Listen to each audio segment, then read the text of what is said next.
매주 목요일에 고정 코너 시작하겠습니다. 김종철의 비즈니스 언프렌들리. 네. 목소리가 안 좋아요. 그러니까요. 네. 지금 맛이 갔어요.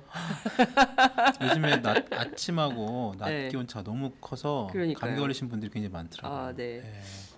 예, 여러분 감기 조심하십시오. 또 우리 또 장국장은 또 네. 항상 방송을 하시는 분. 그러니까요. 목소리가 예. 생명인데. 네. 얼굴이 별로 안 예쁘기 때문에 목소리라도 좋아야 되는데 무슨 소리? 오늘은 목소리마저 상태가 안 좋아서 여러분께 사과 말씀을 먼저 드리면서 시작을 해야 될 것 같습니다. 오늘 어떤 주제 가져오셨어요?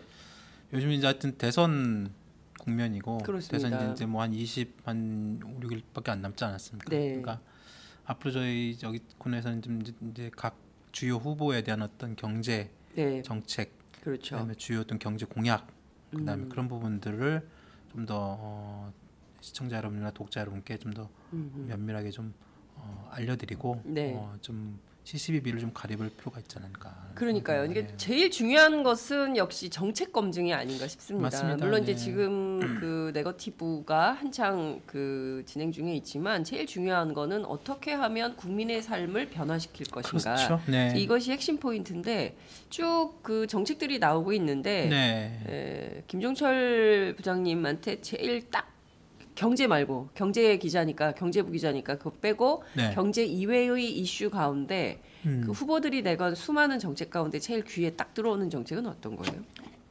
사실 아직 그 정책들이 많이 나오지 않았습니다. 의외로. 그러니까. 되게 많이 있게 물론 문재인 후보나 안철수 후보나 그때 심상정 후보나 나름대로 그동안에 해왔던 자신들의 어떤 기조나 이런 여러 가지 책이나 네. 지금 이런 것들 외에는 공식적으로 대통령 후보로 선출된 지가 지금 얼마 되지 않았지 않습니까? 그렇죠. 4월 3일. 그렇죠. 4월 4일. 3월 말부터 네, 4월 초. 지금 한 일주일 정도밖에 되지 않은 상황에서. 그래요? 난 한 1년 된 것 같아요. 그렇죠. 저번에 요새 일이 너무 많아가지고 네. 하루 한 열흘 같아요. 그러니까 이제 제대로 언론들도 정책으로 어떤 검증할 만한 구체적인 어떤 실질적인 데이터나 실질적인 공약이라고 할 수 있는 것들이 없습니다. 솔직히. 그리고 이제 그나마 할 수 있는 것들이 아까 말씀드린 것처럼 후보들의 어떤 가치관, 세계관, 철학, 그동안에 해왔던 책에서 주장했던 각 분야별로 나왔던 이야기들을 중심으로 풀어가는 수밖에 없거든요. 그러니까 그것은 그 후보의 어떤 가치관, 세계관이지 구체적으로 이게 다음 정부에 어떻게 정책으로 내지는 입안돼서 국민의 곧바로 영향을 줄 것인지 이거 실질적으로 검증하는 이제부터 이제 시작된다고 보는데 너무 짧네요. 그렇죠. 이번 대선이 너무 갑작스럽게 만들어진 조기 대선이다 보니까 언론들도 되게 지금 당황한 건 마찬가지죠. 그래서 지금부터 막 나오는 이제 정책들을 거의 우리 학원 다닐 때 초단 스피드 찍기 이런 거 있잖아요. 그런 것처럼 쪽집게가 왜 정확하게 핵심 뽑아가지고 핵심적으로 중요한 것 중심으로 검증할 수밖에 없는 어떤 그런 어떤 시간적 물리적 어떤 한계가 좀 있고요. 그러니까 정상적으로 돼야 돼요 모든 맞습니다. 것이. 네네. 박근혜 대통령이 비정상의 정상화를 이루겠다고 했는데 가장 비정상적인 상황을 만들어 놓고 그렇죠. 본인 스스로 이제 구속이 된 이런 상황인데요. 그러니까 아까 저번에 어떤 여론 전문가 분께서 하신 말씀이 참 저는 와닿는 게 정책도 정책이지만 이번 선거가 아마 그동안 해왔던 대선 특히 대선 선거 과정에서 가장 네거티브가 많이 그래요? 유통되는 선거가 될 수밖에 없다. 라는 얘기를 하더라고요. 2012년에도 네거티브는 상당히 했었죠, 셌죠. 근데 올해도 근데 사실 그때 2012년에는 그때도 얘기가 있었어요. 이를테면은 최태민 목사 스캔들 건데 무슨 이랬거든요. 근데 그렇죠. 그때 들여다봤어야 됐던 거예요. 맞습니다. 네. 2007년에 최태민 보고서 나왔을 때도 그때 언론이 들여다봤어야 됐는데 취재가 사실은 잘 안 됐거든요. 그렇죠. 그게 너무 이제 권력 내부의 음침한 영역이었고 소수자 몇 명의 내부 제보가 없으면 그리고 또 사적 관계가 그렇죠. 되게 많았죠. 그러니까 이번에도 사실 고영태 씨라는 내부 고발자가 없었으면 그럼요. 이게 진실을 밝히는데 굉장히 어려웠을 맞습니다. 거예요. 근데 이제 고영태라는 내부 고발자가 있었기 때문에 정말 이게 어떤 상황에 국정농단이 벌어졌는지 예컨대 만약에 고영태라는 사람이 없었으면 2014년에 정윤회 문건 파문처럼 유출에 포커스를 맞춰가지고 그렇죠. 네. 예컨대 그때 한겨레가 완전히 그 뭐랄까 명예훼손 뭐 이런 방식으로 갈 수도 있었죠. 명예훼손 보도했다 뭐 이런 식으로 갈 수도 있었는데 이제 정윤의 문건 그 세계일보 그렇죠. 보도 말씀하시는 네, 그렇지만 이제 그렇죠. 이게 이제 쭉 지속되면서 그것이 이제 촛불로 이어지고 이러면서 결국엔 국민의힘으로 돌파한 이런 맞습니다. 상황이긴 한데 네, 그렇죠. 저는 이제 이 지금의 과정을 쭉 보면서 그 하여튼 지적되는 수많은 의혹들에 대해서 다 점검해볼 필요가 있다.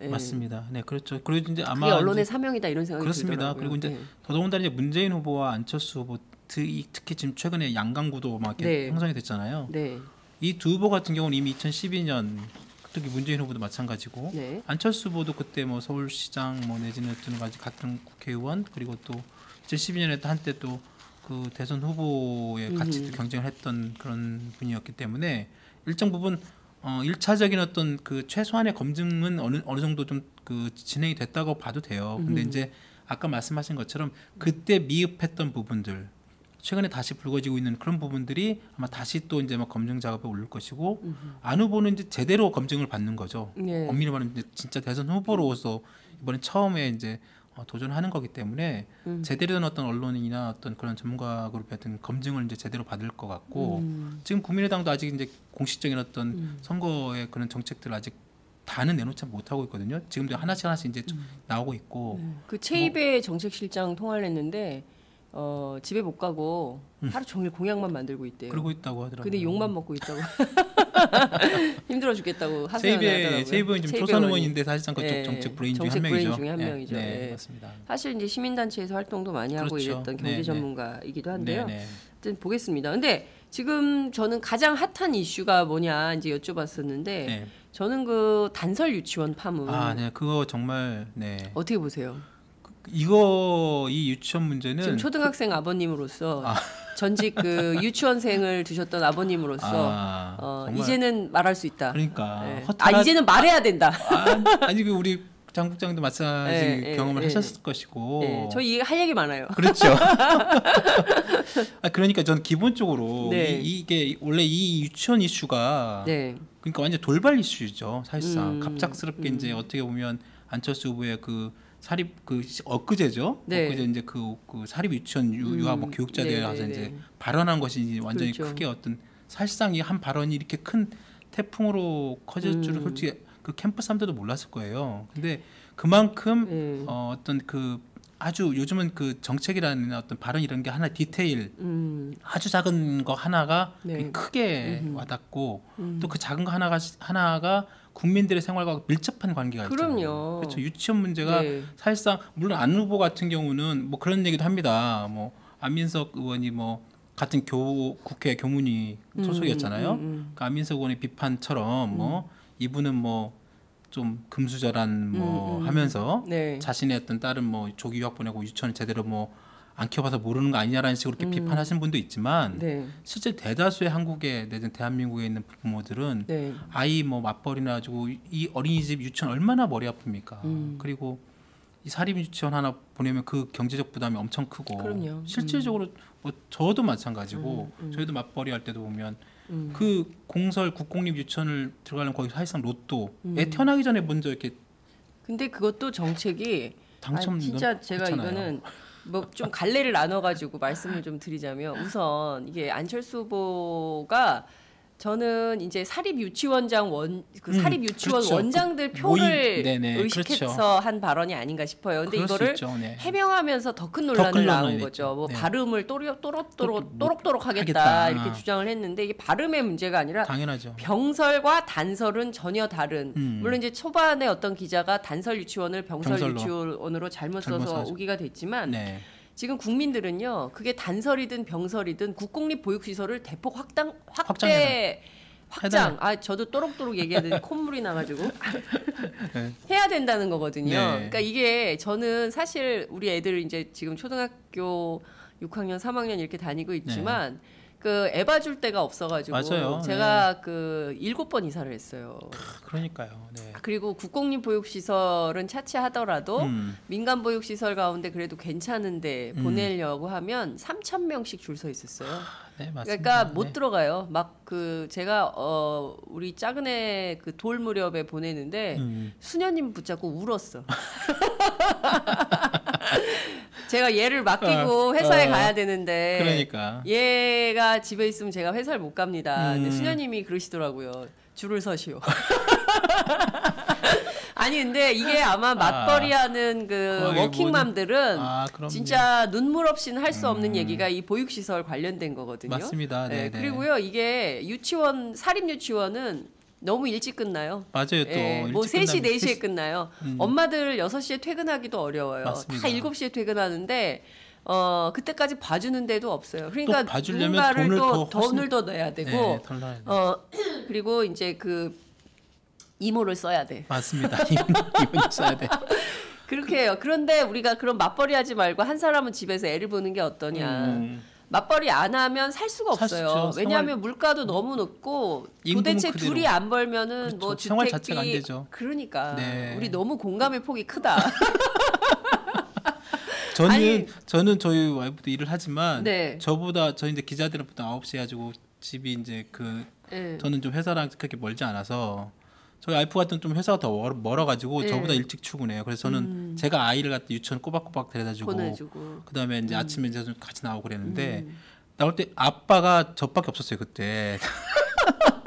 저 집은 왜 아빠가 애를 데려다 주나 막 그렇게 얘기도 했는데 그 공립도 안 돼가지고 결국 이제 그 사립으로 그 아파트 단지 안에 들어가다가 저희 아이는 마지막 7살 때 병설을 들어갔어요. 아이고 운이 좋으셨네요. 정말 그래도. 운이 좋았어요. 그 7살 때 병설을 어떻게 들어가요? 자리가 하나가 남아가지고 거기다가 이제 그 7살은 보통 다 7살 때 학교를 들어가잖아요. 그렇죠. 근데 우리 아이는 8살 때 들어가려고 해서 7살짜리 반이 비은 거야. 그래가지고 그것도 우리 집에서 좀 먼 학교요. 초등학교가 원래 병설이 초등학교 부설이잖아요. 예. 단설과 병설의 차이가 단설은 별도 건물이고 그렇죠. 병설은 학교 안에 들어가 있는 거잖아요. 그러니까 단설 유치원은요 서울 시내 21밖에 없어요. 그러니까요. 거의 저희 하나밖에 없어. 일산도 거의 없어요. 은평구에 하나 있어요.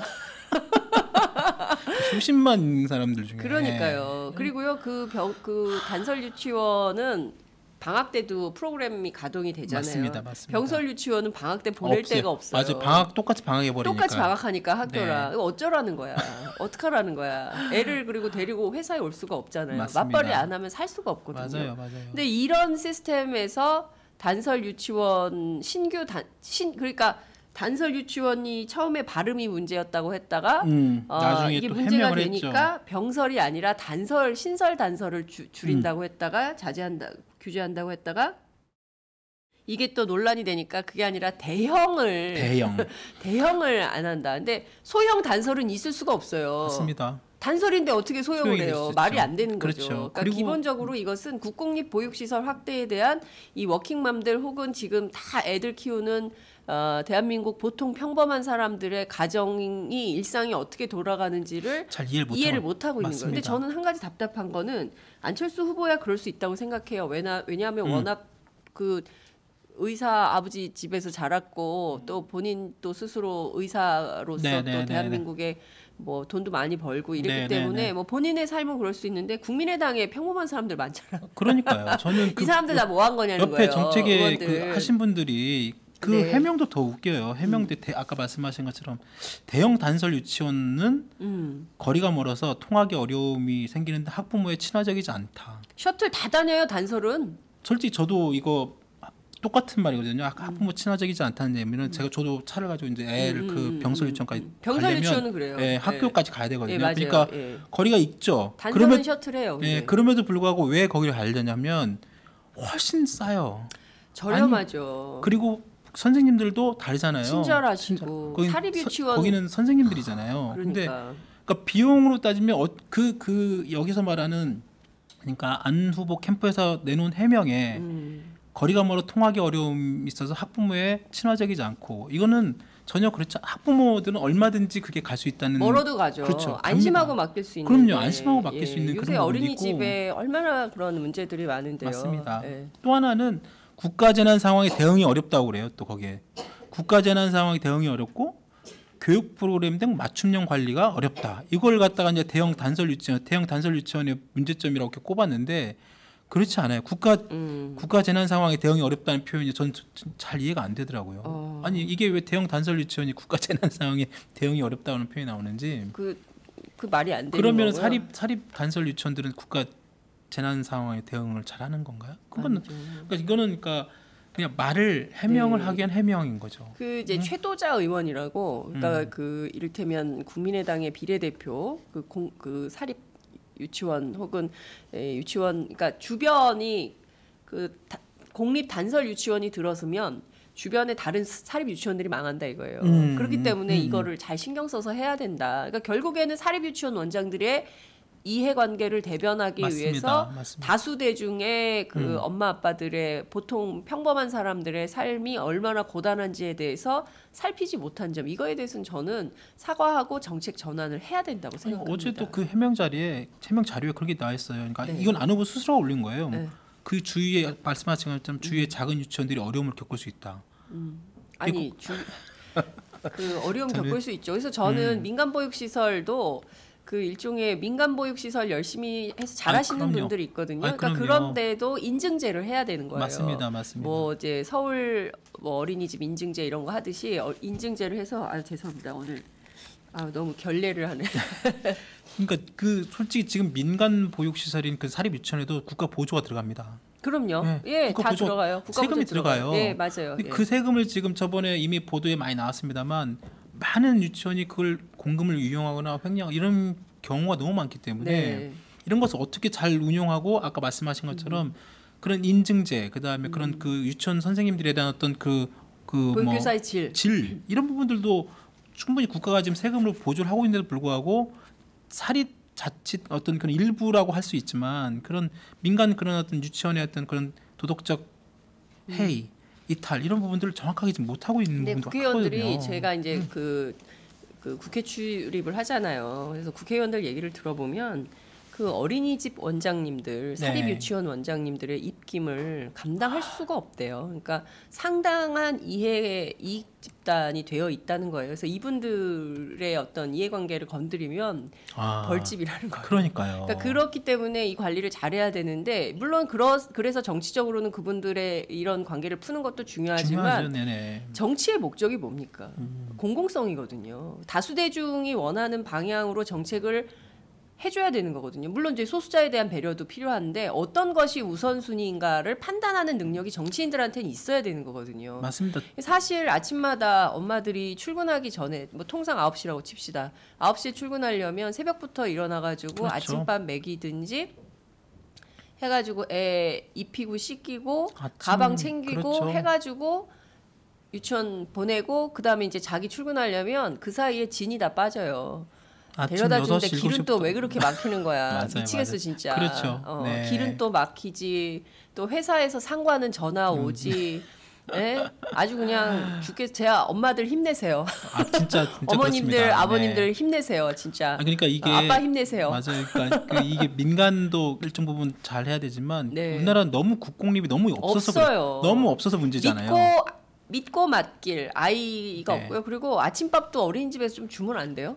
그러니까 그냥 애만 씻겨갖고 보내면 거기서 좀 해주고 이런 사회 케어가 돼야 돼요. 그래야 이게 다 같이 경력 단절 여성 없이 우리 사회가 건강하고 좋은 행복한 그게 사회로 경제랑 경제 성장과 연결이 됩니다. 연결이 되거든요. 그러니까 그게 지금 우리나라는 우리 유치원 얘기하다가 경제 얘기하지도 못하겠네.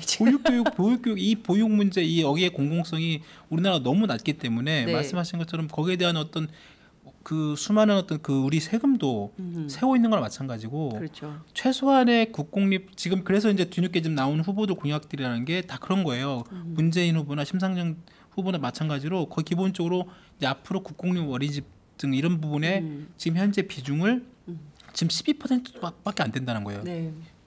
10% 정도밖에 안 되는 이 비중을 최소한 40%, 50%까지는 가야 된다. 그 정도는 해줘야 그다음에 그런데 민간과 같이 이제 한 50대 50으로 가져야 어느 정도 같이 이제 서로 경쟁도 하고 서로 그 민간을 또 가시려는 분들은 가셔도 되니까. 그렇죠. 근데 10%도 안 10% 이 정도 가지고 그 많은 어떤 아이들과 부모들 이것이 기본적으로 케어가 안 되면 말씀하신 것처럼 여성 그 유휴 노동력, 그다음에 경력 단절 이런 부분들을 정부가 국가가 어느 정도 케어를 해줘야 되죠. 그러니까 이런 거예요. 프랑스 같은 경우 제가 얘기를 들어봤더니 로레알이라는 회사가 네, 굉장히 네. 그 보육 시설이 잘 잘 돼 돼 있죠. 대체로 프랑스에 이제 많은 대부분 다 기업들이 그렇죠. 그렇게 해놓는데 이제 걸어서 나가는 거예요. 집에서 걸어서 나가면 그 근처에 믿고 맡길 만한 보육 시설이 있어요. 그러면 출근하면서 애 데려다 주고 거기서 이제 하루 종일 봐주고 퇴근하면서 찾아오고 뭐 그렇죠. 이런 거예요. 그럴 수도 있고 아니면 직장 보육 직장 시설이 보육 시설. 있어서 네. 직장 보육 시설로 애를 아예 출근할 때 데려가서 끝날 때 데리고 오는 뭐 이런 방식도 있고요. 다양한 방법으로 믿고 맡길 수 있는 시설을 만들어야 됩니다. 그래야 우리 사회가 안심할 수 있지. 요새처럼 어린이집에서 뭐 아이 폭행해가지고 무슨 네. CCTV 진짜 불안해서 나와서 일할 수가 없어요. 네. 너무 끔찍한 사건 네. 사고들이 많기 때문에 맞습니다. 그래서 엄마들이 안심하고 사회에 참여할 수 있도록 그리고 또 우리 아이들이 사회에서 안전하게 클 수 있도록 정책의 전환은 반드시 그럼요. 필요하다 이런 말씀을 꼭 좀 드리고 싶습니다. 제가 보기에 유치원 얘기만 우리가 한 3시간 할 수 있어요. 아니 왜냐하면 공감하는 지금 이 방송은 지금 출근 준비하시고 막 지금 정신없이 출근하시느라고 못 들으실 텐데요. 아마 30대 40대 예, 지금 어린아이 키우시는 그럼요. 가정에서는 야 이거 진짜 황당하다. 황당하죠. 아니 그리고 민간 경제적으로도 그래요. 그러니까 아이 뭐 다 보내보셨겠지만 저희도 사립 유치원 얘기 좀 해주세요. 사립 유치원 보낼 때 보통 한 50만 원 정도 하잖아요. 기본 거의 제가 알기로는 60만 원 넘는 데도 넘는 데도 많아요. 있죠. 예, 그리고 아까 시간을 좀 더 길게 예. 하거나 그다음에 예. 이모님 쓰시거나 하면 100만 원 100만 원 후기예요. 정도 그걸 예. 갖다 3년을 한번 해보세요. 그러면 얼마입니까? 3천만 원이 뭡니까? 수천만 원이 드는 거죠. 그러니까 애 하나 크는데 몇 억 드는 게 그렇죠. 맞는 거예요. 근데 이걸 이제 단설과 아까 뭐 국공립 예. 병설만 가도 아까 제가 7살 때 병설로 보냈다고 했잖아요. 한 달에 10,000원인가밖에 안 들어요. 10,000원? 10,000원. 내가 줄게. 아, 깜짝 놀랐어요, 진짜. 어. 그때 그리고 무슨 그 비용이 따로 안 들고 그때 그 국가 보조가 생겨서 22만 원인가? 그런 건 저희는 못 받았는데 아니 저 그 세대 보조가 때는 있어요. 근데 보조가 그 큰 애는 못 받으셨고 네네. 작은 애는 저는 작은 애가 그러셨어요? 둘째가 있으니까 받았는데 그 국고 보조를 22만 원을 받아도 그게 아이사랑 카드인가 뭐 네, 이런 게 맞아요. 있어요. 그래서 22만 원을 받아도 국공립 보육시설에 보내는 사람들은 안 내 한 푼도. 그렇죠. 그냥 끝이에요. 끝이군요. 22만 원으로 끝이에요. 예, 예, 그렇군요. 그런데 카드 결제만 하면 돼요. 왜냐하면 그게 이제 국가에서 해주니까 더 맞아요. 이상 낼 게 없어요. 근데 사립 유치원 보내는 사람들은 이것저것 붙여서 해도 40몇만 원을 또 더 낸다는 거예요. 내는군요. 그래서 왜 그러냐 그랬더니 무슨 특별 맞아요. 뭐 발레, 맞아요, 뭐 맞아요. 태권도, 뭐 영어, 뭐 맞아요. 수영, 맞아요. 뭐 이렇게 해가지고 그리고, 사립 유치원에 보내는 값은 똑같다는 거예요. 비용이 하나도 절감이 안 된다는 거예요. 그러니까 결국에는 이익이거든요. 그렇죠. 예, 그럼 그런 이익 때문에 사적 이익 때문에 교육의 공공성을 포기해야 되느냐 우리 국민들이. 그러니까 어제 그 안 후보가 갔던 그 행사도 네. 그 뒤에 그런 프랜카드가 다 걸려 있다는 거 아니에요? 우리가 다 단합해서 우리가 모든 그 교육은 우리가 책임진다. 사립 유치원 다 책임진다. 그 어떻게 원장님들 사립 유치원 원장님들이 모든 교육을 다 책임집니까? 그러니까 대한민국 유아교육 우리 사립 유치원이 책임집니다. 이렇게 그 프랜카드 다 걸어놓고 그러니까 그 자리에서 안 후보가 무슨 말을 하겠어요? 그러니까 지금 대한민국이 저는 이 얘기를 좀 하고 싶어요. 이게 정말 두 내후가 죽도록 일해가지고 한 사람 월급은 전부 그러니까요.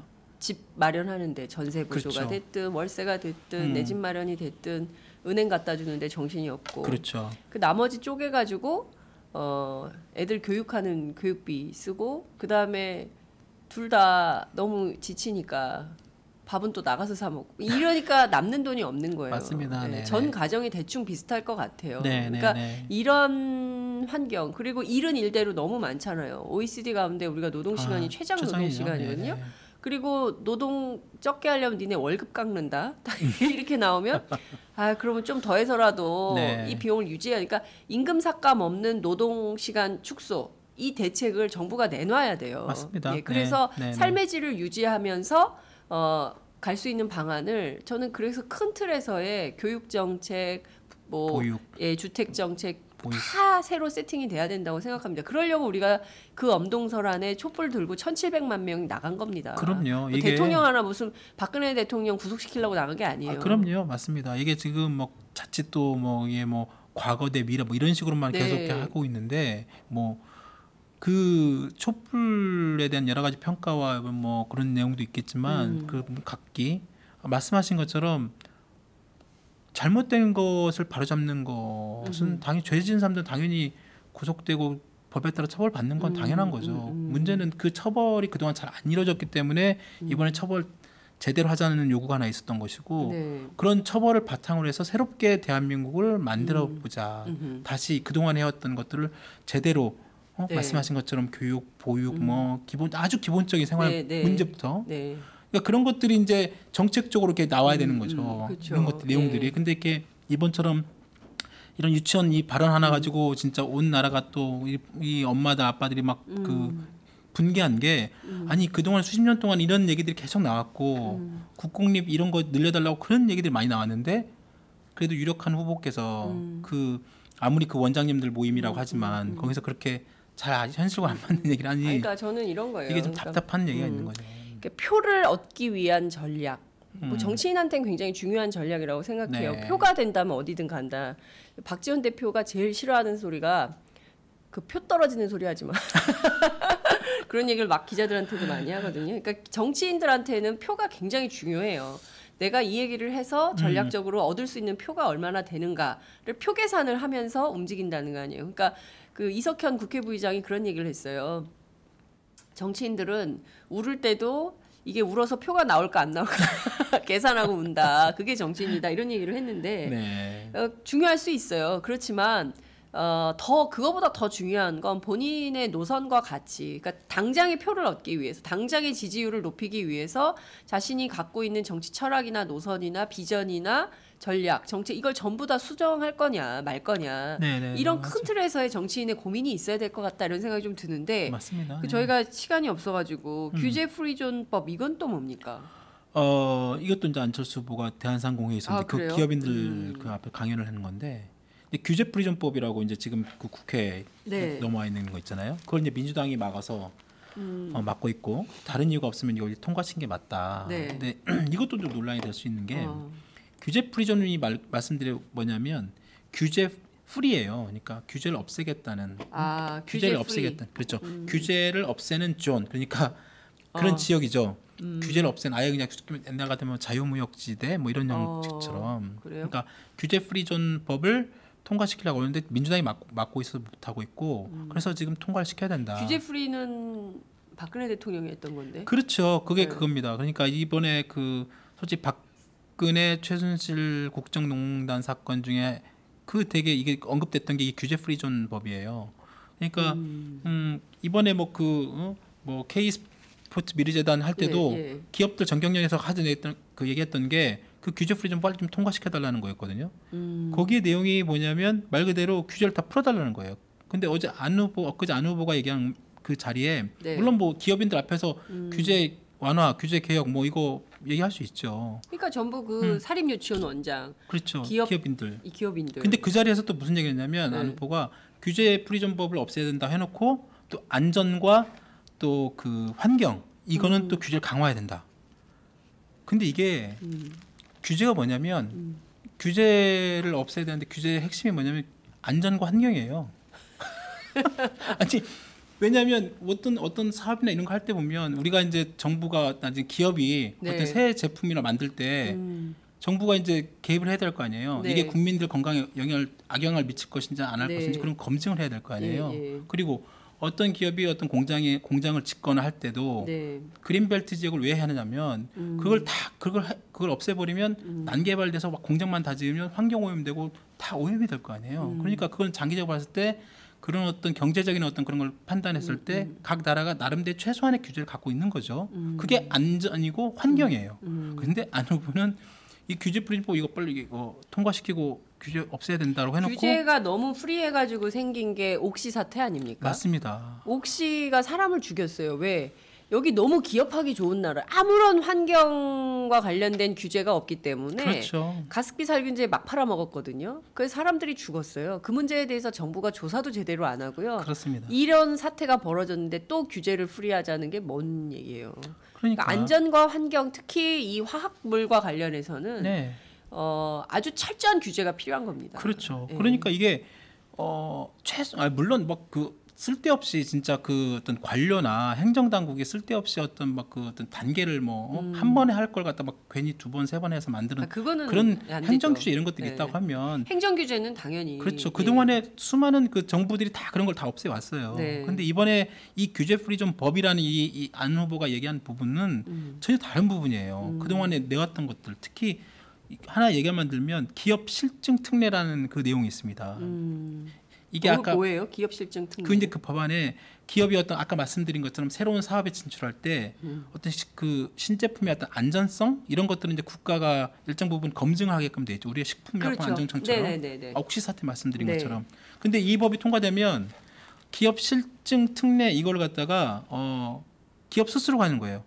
이런 신제품 안전성을 기업 스스로 입증하게 되는 거예요. 뭔 소리야 지금? 그러면은 자기들끼리 지금 북치고 장구치고 다 하겠다는 거예요? 그렇죠. 그러면 자기들이 만든 다음에 자 이거는 우리가 인증했으니까 괜찮은 거예요. 그럼요. 됐거든 이렇게 되죠. 소비자들은. 그렇죠. 그러면 네. 그렇게 되면 어떤 기업이 물론 자기 제품을 잘 팔려면 그렇게 나쁜 제품을 뭐 팔려고 하겠습니까? 물론 일정 부분 그런 것들이 혹시 보세요. 나쁜 제품 팔아가지고 사람도 죽이잖아요. 그렇죠. 그래 정말로 네. 그런 제가 가서 마트에서 봤더니 옥시가 정말 사라졌더군요. 옥시 제품이 거의 없더군요. 네. 그건 정말 말이 안 되는 거죠. 말이 안 되는 거죠. 몇 명입니까? 1,000명이 넘는 어디 이 나라 와서 그런 걸 막 팔아먹습니까? 그럼요. 1,000명이 넘은 어떤 네. 그 어린과 어른 그 사람들이 그러니까요. 죽었잖아요. 네. 그거는 진짜 옥시 그런 문제 기업은 망해야 돼요. 그렇습니다. 앞으로 아마 그 세월호 이후에 또 다른 어떤 옥시 문제는 아마 다음 정부에서 또 다뤄질 수도 있는데 이런 것처럼 기업 실증 특례라는 이런 내용들이 포함되는 이 법을 어떻게 그 통과를 시켜달라고 하나. 그러니까 저는 그 김상조 교수가 지금 뭐 더문 캠프에 있지만 네. 말하는 게 어제 그 기자회견 말한 게 자신도 잘 이해가 안 된다는 거예요. 안 후보가 이 법을 제대로 읽어봐서 그런 말을 했는지. 더 중요한 거는 의료 민영화 관련해서 이거 반대했잖아요, 안 후보가. 그렇죠. 그런데 그런데 규제 프리존이 이거 의료 민영화 아니에요? 다 포함돼 있는 거죠. 네. 사실상 네. 그 안에 다 들어가 있는 거예요. 그러니까 저는 그 안철수 후보가 나름대로 기업인 출신으로서 나름대로 여러 가지 규제나 이런 부분에서 충분히 완화 얘기할 수 있다고 보고요. 네. 그리고 그런 불필요한 규제나 이런 것들은 없애도 되죠. 그런데 이 법이 갖고 있는 그 특성, 그 다음에 그 과거 여러 가지 그런 비판적인 내용들을 제대로 인지하시고 숙지하고 이런 발언을 했는지 아니 그냥 일반적으로 거기 기업인들 만나서 규제 없애야 되죠. 다만 안전과 환경 이런 부분 좀 더 강화해야 됩니다. 이렇게 얘기하면 될 것을 기업 규제 프리존으로 딱 특정해서 얘기했다는 것은 결국은 기업인들이 요구하는 말을 해주는 거라고 간 거거든요. 그러니까, 아까 말씀하신 것 유치원 것처럼. 그러니까 저는 오늘 아침 여러분 한겨레 신문에 네. 그 지난번에 그 뭡니까 저 박근혜 최순실 게이트의 포문을 대한민국 언론사상 처음으로 최순실이라는 이름을 올렸던 최순실이라는 이름을 네. 그 일면 머리 기사로 올렸던 김의겸 기자 있어요. 네네네. 김의겸 기자가 쓴 칼럼 한번 보십시오. 저는 참 재미있게 읽었는데 여러분 오늘 제가 그 일독을 강추합니다. 그러니까 뭐냐면요 이런 거예요. 그러니까 그 당장 이제 대통령을 하고 싶을 수 있어요. 그런데 어떤 대통령이 될 것인가가 또 되게 중요한 거거든요. 그럼요. 네, 그러니까 우리가 맞습니다. 박근혜 반면교사가 있어야 돼요. 네. 그죠? 이 대통령이 하고 싶지만 그냥 대통령만 하고 싶어서 하면 안 되는 거죠. 어떤 대통령, 국민들의 삶을 어떻게 바꿔줄 대통령, 이 컨텐츠에 국민들은 다 관심이 이미 가 있거든요. 네. 촛불전국 우리 굉장히 이 똑똑한 국민들이 정말 세계 유례 없는 촛불 역사를 쓰지 않았습니까? 네네. 근데 그런 측면에서 보면 국민만 바라보고 가야 되는 거거든요. 네. 근데 지금 언론과 기업 표만 바라보고 가고 있는 거예요. 근데 그렇죠. 이 언론이 흔드는 대로 춤추는 대통령 후보가 돼서는 안 된다는 거죠. 그렇습니다. 예, 중요한 것은 지금 사드 대선으로 돌파가 안 되니까 결국엔 안보 대선으로 4월 위기설을 냈지만 네. 그 현실적으로 불가능하다는 것이 막 입증이 되고 있어요. 그러니까 이걸로 안 되니까 또 다른 방법을 자꾸 하는데 이 보수 언론이 흔드는 방향에 따라서 꼭두각시처럼 춤만 춰서는 절대로 안 된다는 것이죠. 맞습니다. 중심을 세워야 돼요. 맞습니다. 네. 네. 결국은 그러니까 그 조갑재 전 그 편집장이 얘기했잖아요. 네. 우리는 차악을 선택해야 된다. 차악이 누구예요? 차선이죠. 엄밀히 말하면 그쪽에서 보면 뭐 그쪽에서 보면 차악이라고 될 수도 있죠. 어차피 자기는 보수적으로 제대로 된 보수 후보가 제대로 좀 지지를 못 받고 있으니까 홍준표 의원이나 뭐 유승민 의원 대신에 그러면 안철수 후보라도 가는 게 우리한테는 그나마 절반의 성공이다. 라는 식으로 지금 이렇게 선동을 하잖아요. 보수도 아니죠. 그냥 수구죠, 수구. 네, 그렇죠. 네. 수구의 대변인인 조갑재 씨가 안철수를 찍어라 선거운동을 그렇죠. 하는 거예요. 네. 같이 다닙니까? 같이는 안 같이는 안 다니고. 근데 이게 사실 안철수 후보 입장에서는 별로 도움이 안 될 것 같은데요. 그런 그러니까요. 분들이 이렇게 나서서 막 그렇죠. 해주는 게 오히려 그게 글쎄요. 제가 보기에는 도움이 될지 모르겠습니다. 어쨌든 뭐 안철수 후보의 정책들에 대해서 저희가 잘한 것은 잘했다. 좋은 그럼요. 것은 좋다. 이렇게 네네. 평가를 하고요. 또 국민적 반대나 논란이 있는 지점에 대해서는 언론으로서 당연히 봐야 된다고 생각합니다. 맞습니다. 이것은 안철수 후보에게만 해당되는 것이 아니라 더불어민주당의 문재인 후보 그렇죠. 그리고 네. 자유한국당의 홍준표 후보 그리고 정의당의 심상정 후보 바른정당의 유승민 후보에게도 똑같이 적용된다는 점을 말씀을 좀 드리겠습니다. 네. 자 어제 문재인 후보가 제이노믹스라는 그 경제 공약 정책 발표를 했어요. 네네. 근데 저는 제이노믹스 그러니까 갑자기 초이노믹스가 생각이 났어요. 박근혜 정부에서 최경환 경제부총리가 자기 이름 따가지고 초이노믹스. 왜 최노믹스라고 안 하고 초이노믹스라고 그래요? 그것도 웃겼어요. 저는. 영어 발음상 무슨 최 영어? 발음을 못하니까. 왜 우리는 한국 사람들인데 왜 그래? 그러니까. 우린 다 돼요 최발음. 우리가 미국 미국 사람. 아메리칸이 아니잖아요. 우리는 한국 그래서- 사람이어서 그래서 최노믹스 하든지 그러니까요. 경환노믹스 하든지 초이노믹스가 뭡니까? 초이노믹스가 우리가 그렇죠. 미국 사람이에요? 아니잖아요. 예. 네. 근데 여하튼 그 양반이 빚내서 집사라고 그렇게 난리를 쳤어요. 그래서 가계 부채가 300조가 1,300조가 넘게 됐습니다. 네. 제이노믹스는 어떤 겁니까? 어떻게 보면 그동안에 여러 가지 그 문재인 후보 같은 경우는 좀 경제 정책들이 좀 꾸준히 좀 나오고 있고요. 공약들이 네. 이제 하나씩 나오고 있고 어제 나온 그 이제 일명 제이노믹스라는 건 이제 문재인에서 아마 문재인 제인에서 아마 제를 따가지고 아마 제이노믹스 편하게. 문노믹스 안 하고 왜 제이노믹스라고? 그러니까요. 문노믹스보다는 제이노믹스가 훨씬 더 좀 제이노믹스가 낫다. 뭐 발음이 아마. 좋네요. 그렇죠. 제이노믹스. 그렇죠. 문노믹스, 제이노믹스. 뭐 어떻게 보면 그러니까 어제는 그러니까 경제 어떤 그 큰 틀에서의 어떤 흐름 방향을 이제 제시한 그런 측면에서 제이노믹스라는 어떻게 보면 언론도 계속 붙였는데 엠노믹스 하죠. 엠노믹스. 엠노믹스는 좀 이상하잖아요. 이상해요? 뭐, 네. 이 자연스럽게 안 넘어가죠. 여하튼 핵심은 이거예요. 사람 중심의 경제를 가겠다는 거고, 아하. 그다음에 이제 국가의 역할을 좀 더 강화시키겠다. 그리고 물론 이제 안 후보 쪽에서는 좀 약간 좀 그 뉘앙스가 다른데, 네. 그때 이제 안 후보가 공식적으로 내놓으면 또 저희가 또 이제 말씀을 드리겠습니다만, 어제는 이제 그 제이노믹스 얘기를 했으니까 성장이 정체되어 있는 지금 현재 이 저성장 국면에서는 일단 국가가 좀 재정 지출을 늘려서 그 재정 지출 늘리는 걸 가지고 소비와 지출을 좀 일으키고 그래서 경제를 성장시키겠다는 거고요. 네. 그 중에 이제 그 나온 게 대통령 임기 5년 동안 매년 연평균 7%씩 예산을 좀 늘려서 그러니까 올해 예산이 지금 400조가 좀 넘거든요. 400조. 예. 좀 넘는데 5년 후로 이런 식으로 계산하면 561조 원이 됩니다. 예산이. 국가 예산이. 돈 지금- 있어요, 돈? 그러니까요. 이게 네. 이제 핵심이에요. 그러니까 지금 현재 정부가 잡고 있는 정부 재정 지출 원래 이게 성장하다 보면 정부도 네. 돈을 계속 더 들어가야 되는 건 마찬가지죠. 네, 예산이 네, 계속 네. 늘어나잖아요.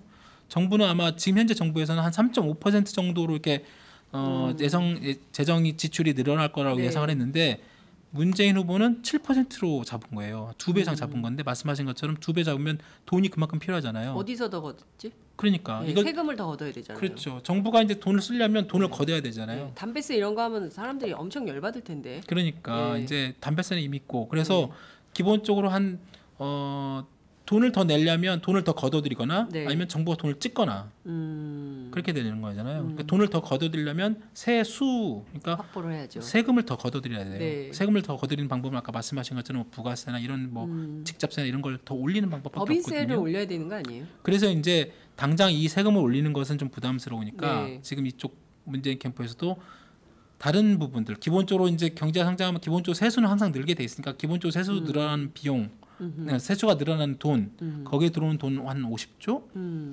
그 다음에 이제 그 외에 다르게 좀 더 그 세수 외에 다른 게 뭐 그 들어오는 돈 포함해서 또 50조 뭐 그리고 나머지 한 60조 이상 그런 다른 돈들은 어쩔 수 없이 이제 빚을 나라가 이제 돈을 찍어서 나라 빚을 갈 수밖에 없는데 근데 지금 이미 박근혜 정부가 그 해놓은 재정 지출이 너무 많아가지고 맞습니다. 나갈 때마다 사인하고 왔잖아요. 그렇죠. 사드 네. 사인, 뭐 나갈 때마다 사인하고 있기 때문에 특히 그 이명박 부채가 정부와 너무 박근혜 많아요. 정부의 이 국가 부채 예. 비율, 이렇게 증가 비율이 엄청나게 컸죠. 국가 빚이 지금 엄청나거든요. 네, 맞습니다. 그래서 아마 문재인 캠프에서도 이것을 어떻게 이제 이게 좀 더 해명이 필요해요. 솔직히 이 재정 악화 부분을 네. 물론 지금 정부도 그렇고 지금 기획재정부나 이쪽도 그렇고 다른 OECD 국가에 비해서 우리나라 국가 재정의 어떤 그런 그 건전성이 좀 좋다 상대적으로 한 국가 재정 빚이 한 뭐 40% 정도니까 네. 다른 일본의 뭐 200% 이런 거에 비하면 네. 좋은 편이지만 이 증가율이라는 게 빚의 증가율이라는 게 되게 너무 그렇죠. 가파르니까 네. 이게 좀 1년 2년 쌓이면 엄청나게 큰 돈이 되잖아요. 지금 네. 박근혜 정부도 마찬가지예요. 그러다 보니까 이 계속 저금리 뭐 하다니까 빚을 계속 쓰게 되고 국가도 쓰게 되고 가게도 쓰게 되고 네. 뭐 전부 다 이제 뭐 부동산 계속 활성화 막 일단 올려놓고 사람들한테 네. 다 빚으로만 쓰라고 하는 거 아니에요. 근데 이거 언젠가 빚은 터지기 마련이죠. 결국 빚은 갚아야 돼요. 네. 그 빚은 빚일 뿐이지. 네. 내 돈이 아니죠. 그럼요. 네. 그러니까 이 빚을 갚으려면 우리가 돈을 더 많이 벌어야 되잖아요. 네. 근데 돈을 더 벌려면 네. 임금이 올라야 되는데 그렇죠. 임금이 안 오르면 그 빚은 월급 빼고 다 올라. 그러니까요. 지금 문재인 캠프 이 제이노믹스 핵심은 국가가 어떤 부분 그런 재정을 좀 지출해서 네. 그런 국민들의 지갑을 좀 더 두둑하게 가겠다. 아니 내수 경기 활성화는 정말 필요할 것 같아요. 왜냐하면 이게 돈을 제가 앞서 말씀드렸잖아요. 그러니까 둘이 벌어도 빠듯한 형편이에요. 그러니까 네. 맞벌이 안 하고 살 수가 없어요. 그렇죠. 왜냐하면 둘이 벌어도 하나값이 안 되니까 맞아요. 죽도록 일을 해야 돼요. 그래서 네. 둘이 벌어도 한 사람 월급은 집 때문에 월세가 됐든 전세가 됐든 은행에 갖다 줘야 돼. 그렇죠. 네. 그렇죠.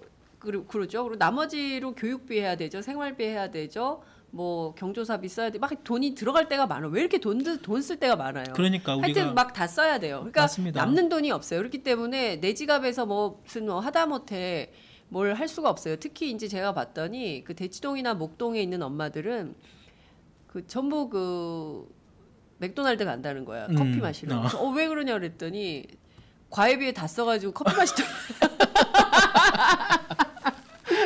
그런 얘기를 하더라고요. 그러니까 이제 정말 그렇게 사는 거예요.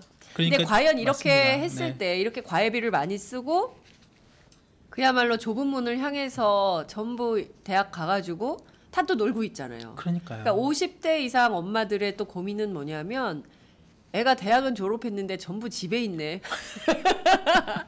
회사에 취직을 못 하는 거예요. 그러니까 전부 취업 일자리 때문에 또 맞습니다. 그러니까 아빠는 55세 정년법 바뀌기 전에 58년 개띠들 올해 다 정년인데 그렇죠. 그 전에 잘린 사람들은 전부 집에 있는 거예요. 요즘 50대 초반에 진짜 퇴임해가지고 갈 데가 퇴직해가지고 없어요. 그래서 은퇴자를 위한 설계가 필요한 거예요. 그래서 우리나라가 치킨 공화국이 된 거예요. 다 치킨집 만들어 치킨집. 아 그래서 얘기된다. 그럼요. 네. 자영업이 우리나라가 전 세계 OECD 국가에 가장 많은 나라예요. 왜냐면은 은퇴하고 할 게 없어. 퇴직금 1억 5천 2억 받아가지고 그냥 그 치킨집 차리는 게 그나마 마지막 그 노후인데 그것도 다 망해요. 망하죠. 망해요. 너무 경쟁이 거기도 치열하니까. 그러니까요. 그러니까 이게 정말 시스템적으로 정말 국가 경제 시스템적으로 이 비용들을 어떻게 할 것이며 이걸 그렇죠. 어떻게 바꿀 것이냐 네. 이게 정말 핵심이고요. 그러니까 정말 머리를 맞대고 대안을 짜야 돼요. 이게 네. 표를 의식해서 당장 이 사람들을 현혹시켜가지고 표를 받겠다. 그래서 대통령이 된다. 여기에만 골몰할 것이 아니라 네네. 정말로 국민들의 삶을 하나하나 챙기고 어떻게 바꿀 것인가에 대해서 공감하면서 네. 정책을 만들어야 된다고 생각을 합니다. 그나저나 돈이 없는데 매년 연평균 7% 150조 원씩 늘리겠다. 네. 아니 100 그죠? 이렇게 늘리겠다 하면 될까요? 아마 이제 이 재원 조달 방안을 두고 아마 이제 좀 더 그 캠프나 아마 향후에 좀 더 그 면밀하게 검토를 해야 될 것 같아요. 네. 그러니까 이 재원 조달을 어떻게 이제 볼 것이냐. 네. 그러면 아까 말씀 것처럼 세수로 한 50조, 그 다음에 또 뭐 또 세금 수입 증가분 또 한 50조, 나머지 한 60조를 빚으로 네. 감당해야 될 텐데 네. 과연 이 60조는 요로 끝날 것이냐, 아니면 60조를 정말 빚을 내서 해야 될 것이냐.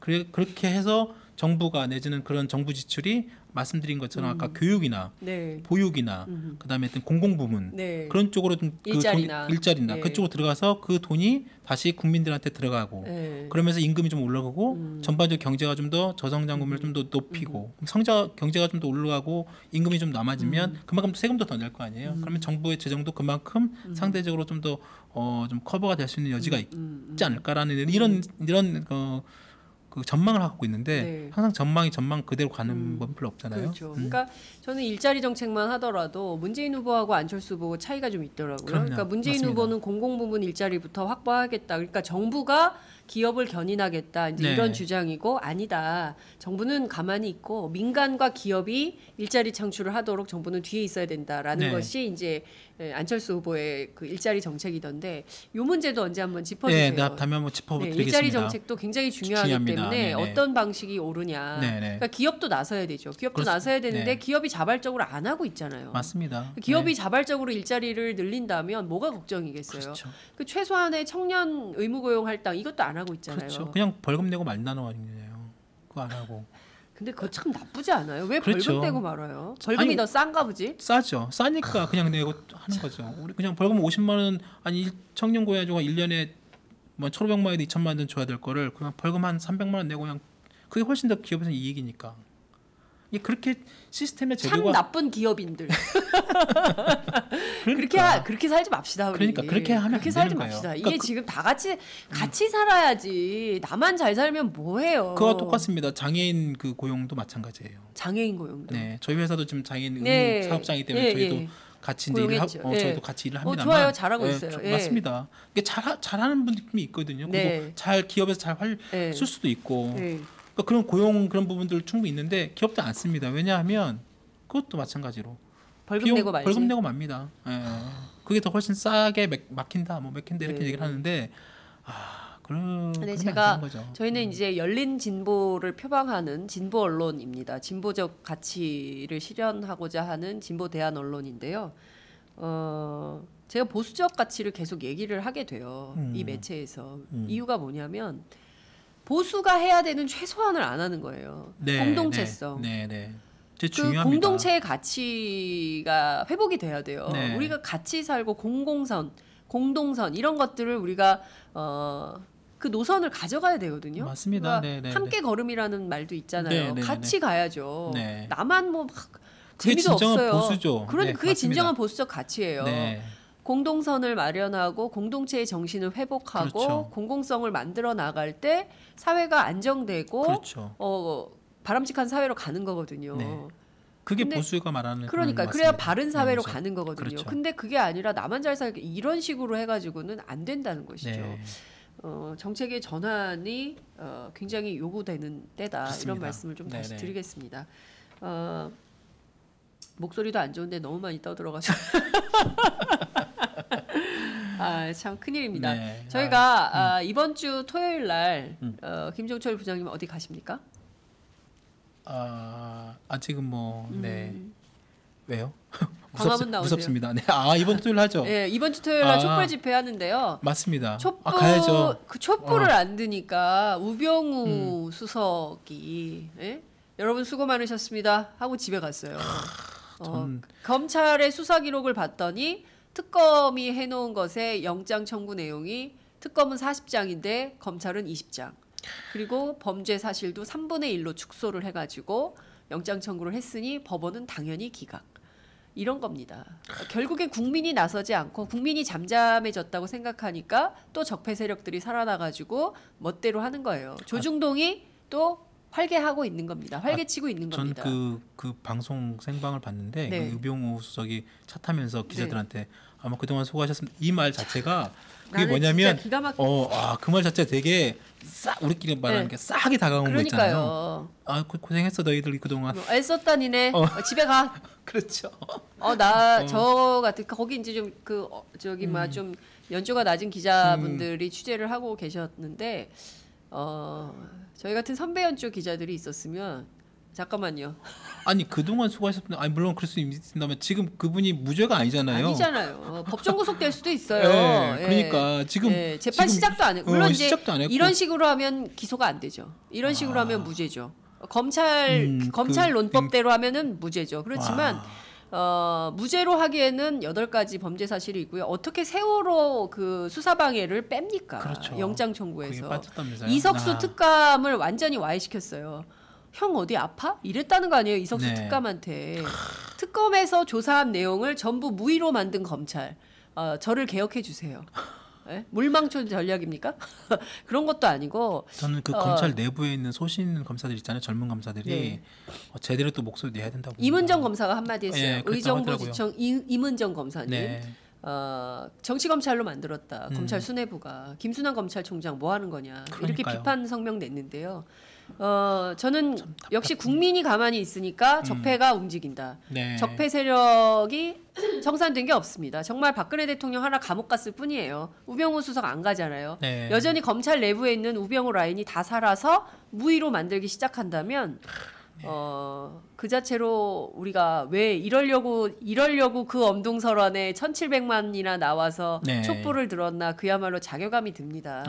다시 우리가 일어서서 대한민국의 제대로 된 방향을 위해서 얘기할 때가 또 온 것 같습니다. 네, 맞습니다. 봄꽃도 좋고요. 요새 날씨도 좋아요. 너무 미세먼지만 좀 없으면 토요일날 참 좀 그게 좋은데. 좀 예. 네. 근데 주말에 비가 온다 그래서 걱정은 좀 되는데요. 네. 다시 국민이 좀 나서야 될 때가 된 것 같습니다. 똑바로 가야죠. 네, 맞습니다. 이상한 방향으로 가도록 그냥 내버려둬서는 안 된다고 생각을 합니다. 이래야 새로운 정부도 제대로 갈 수 있다고 생각해요. 맞습니다. 네. 네. 결국에 믿을 것은 국민들 국민밖에 없어요. 없습니다. 네. 네. 네. 우리가 나서야 될 것 같아요. 네. 하여튼 그 감기도 들고 몸은 아이고. 안 좋지만 네. 지금까지 한 게 아까워가지고 아유, 그럼요. 좀 끝장을 봐야 될 것 네. 같다 이런 생각이 좀 듭니다. 여러분 저하고 같은 생각이시죠? 그렇다면 4월 15일 광화문에서 만났으면 좋겠습니다. 김종철 부장님도 나오세요. 아, 당연하죠. 가야 됩니다. 네. 맞습니다. 같이 방송합시다. 아직까지는. 네. 고 투게더. 그분 이제 가셨나? 미국 대사 돌아가셨나요? 네, 모르겠네요. 네. 하셨죠. 하여튼 챙겨보겠습니다. 네. 자, 하여튼 오늘 말씀 여기까지 듣도록 하고요. 다음 주에는 일자리 정책 네. 그리고 후보들 간의 정책 비교 네, 계속 특히 알겠습니다. 경제 정책 굉장히 중요하기 네, 맞습니다. 때문에요. 네. 저희가 김종철 부장님 통해서 분석을 듣도록 하겠습니다. 오늘 말씀은 여기까지 듣죠. 네. 고맙습니다. 네, 감사합니다. 하루야채 주세요.